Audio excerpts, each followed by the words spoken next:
Yo, what up everybody? It's your boy the Kryptonian Saiyan here, bringing you a review for One Piece chapter 522. And I'm gonna say this now, right? My whole shipping of Luffy and Nami, it didn't just get blown up, that shit got terminated. Like, Kyle Reese came from the future and said it can't be bargained with, it can't be reasoned with, it doesn't feel pity or remorse or pain, and it absolutely will not stop, not until you're dead. That's exactly what happened here. That Luffy Nami shipping shit got blown up. It's Boa Hancock. Boa's going super hard for Luffy. She's in there clutching her heart, clutching her breasts and everything, and she's lovesick. And I'm like, the way she was drawn, I'm like, is Oda really having her fall for Luffy? And when Luffy tells her, my brothers can execute it, you need to take this offer that the warlords have, I need to get to my brother as soon as possible. And she says, I'll go wherever it is that you like. Really? Oda, just like that. I mean, I don't mind it. I totally don't mind it. And I'm going to keep it real with you. I started to go here. I started to go here a few chapters ago when I was talking about how with Luffy, one of the things is, it's like Luffy, for the first time in Boa Hancock's life, she didn't get the acknowledgement that she wanted, that she was used to. A man told her she wasn't beautiful, wasn't falling for her charm and all that. I'm going, in real life, like, I mean, shit, like, I've had that happen. Like, I'm like, yo, bitch, you ain't all that. I didn't say bitch, but I'm going, you ain't all that. You ain't all that damn pretty. The fuck out of here. You're no different than anybody else. I'm not treating you any different. Still flirt with you, but I ain't treating you any different. And sometimes when you do like the whole, it's a game. You chase. Sometimes you act like you're not interested. Sometimes you play hard to get. I mean, I had a feeling this shit was going to happen.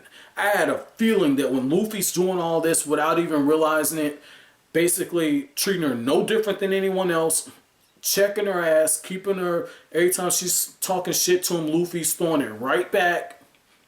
Luffy's like, I don't care, they think you're pretty, whatever. I'm not even paying attention to all that. I had a feeling that shit was going to happen, that she was going to fall for him that way. And that's exactly what Oda did. And that's what I'm talking about.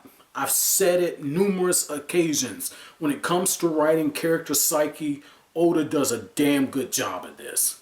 And the only reason I didn't go that route is I remember when I first started the whole Luffy Nami ship, and I was just like, I can totally see it. I can totally see this, man, because it fits the stereotypical shonen pairing and everything. Lead heroine, lead male figure, they got the dynamic. I can totally see it. And you guys, like Oda said, there won't be any romance amongst the Straw Hats. So I just said, you know what? I'm just going to have my fun and do the whole shipping shit, even though I know it's not going to happen.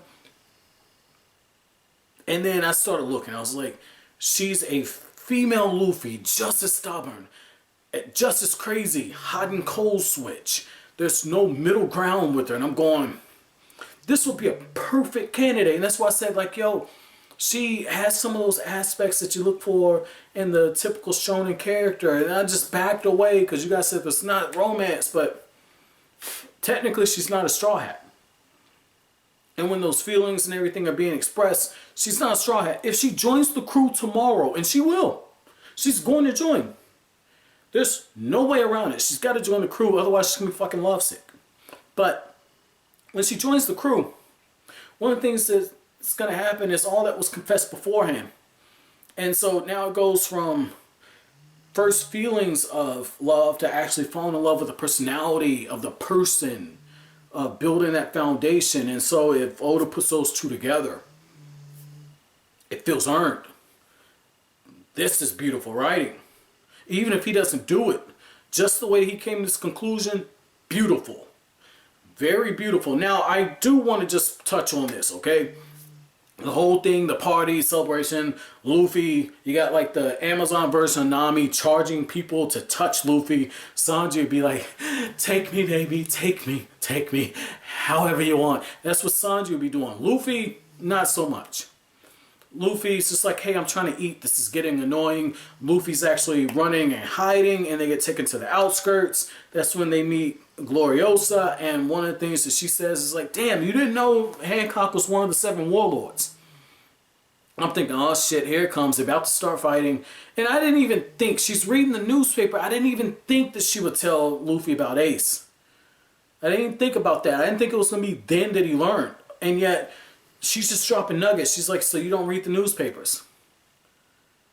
Are you fucking kidding me? You don't read the newspapers. You were in the newspaper for punching a celestial dragon. And that was the whole reason my boy Hancock even told his ass about her being a slave and all that. Yeah, well, you know, the world government needs the 7 warlords because they're getting ready to go to war with the Whitebeard Pirates. They're going to execute Porcus D. Ace. And Luffy's just like, who the fuck is that? And when she says Ace, Fire Fist Ace, he's going to be executed at Marineford. That's when Luffy, the lights go off, he grabs the lady, looks like he's about to knock the hell out of her. He said, look, that's my brother. I gotta go there. That's my brother. I gotta save him. I don't care anything else. That's my brother. And he pulls out the life paper, and you just see it. He has the flashback when Ace gave it to him. He's like, with a little brother like you, I can't do nothing but worry. And now it's Luffy's turn to worry. And Luffy's just like, it'll take 7 days to get to the archipelago. I can't get my crew. So Luffy knows he can't do this alone. But having one of the warlords there, it might be able to do it. And they the lady Gloriosa, she flat out tells him, she says, if your brother gets onto that scaffold where all the admirals are going to be, with all those Navy men, it's over. You're not going to be able to save him. Luffy, you can see the wheels turning when he finds out, like, damn, Annie's Lobby, the Gates of Justice. Okay, fuck it. Battleship, Navy battleship. Boy Hancock can get me on that shit. I'll go talk to her. Like, Luffy, you can tell the wheels are turning in Luffy's head, but at the same time, yo, wow. Like, seeing his reaction at that point, you know Luffy at this point doesn't care. And it's so fitting that earlier in the chapter, you know, it was pointed out how, you know, Luffy would kind of go into a whirlwind. He's actually going into one. He's going into a hurricane.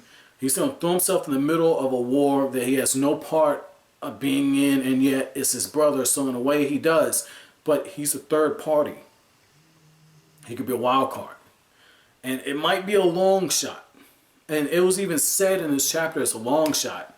But one thing I've noticed about Luffy is when he has his mind set to do something, his stubborn ass finds a way to make ends meet. You got someone as powerful as Boa Hancock willing to fight by his side because her panties are super wet. And especially when she starts thinking like he's a rubber man, he can stretch. Like, I mean, that's a big woman too, so he's got to get really up there. Because when he start, you know, when he get the stroke action going and everything, and got Space Mountain getting operated and start getting that shit like, woo! You know, he got to be able to get up in there. So, I mean, but this is the thing, right? Getting serious though, right? He's got an opportunity.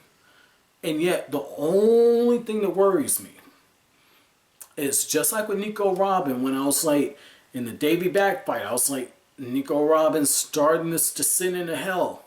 Because you got the hero's journey, you got the path of the tyrant, and then you got the descent into hell. I'm like, I'm seeing some of the same stuff, the same literary elements.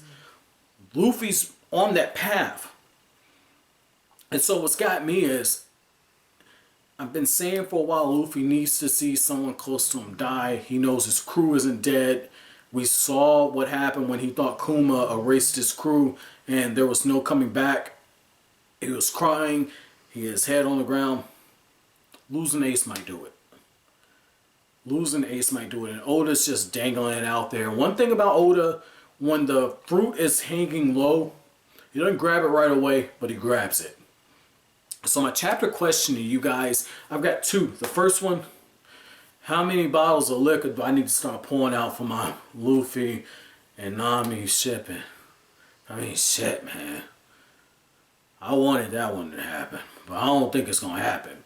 And then the other question I have too is, do you foresee, or did you foresee, a possibility that Boa Hancock would join the Straw Hats, or at the very minimum, at least fight alongside Luffy to save his brother? Or am I reaching too much on that? But as always, guys, if you like anything I had to say, don't forget to comment, rate, subscribe, share. Thank you so much for watching the video, guys. Have an awesome day.